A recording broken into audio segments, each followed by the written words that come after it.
Kuna son ɓoye wasu daga cikin surukan ku a wayar ku kamar su hotuna, bidiyo da wasu document domin kar wasu su gani. Sannan kuma ba kwa son amfani da application irin su bold, private photo da photo hide domin irin wayannan application din yawanci jama'a sun san su. So ga wannan application din yana nan exactly like calculator.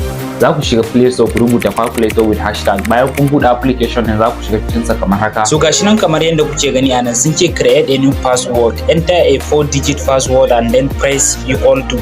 To mu anan bari mu yi amfani da 1 2 3 4, kamar mu ce 1 2 3 4 sai mu danna equal to. Kun ga suka ƙara cewa mu ƙara confirming password din, sai mu ƙara sa 1 2 3 4. To kun ga ya buɗe mana kamar haka. So anan za mu iya zuwa mu ɓoye hotuna. Bayan kun danna wannan plus din zai ba ku daman ku je gallery ko wani folder ku ɗauko hotunan da kuke so ku ɓoye. Sannan kuma zai iya ba ku dama ku zo ku ɓoye bidiyo, ku ɓoye wani file, ga note ma har wani rubutu za ku iya zuwa ku yi rubutun ku anan. Ku yi rubutun ku kamar haka, anan ku zo ku sanya mai rubutun title, ku yi saving kamar haka. To kuna zuwa kun ga date din da kuka yi rubutun ga komai. To wannan shine yanda application din yake.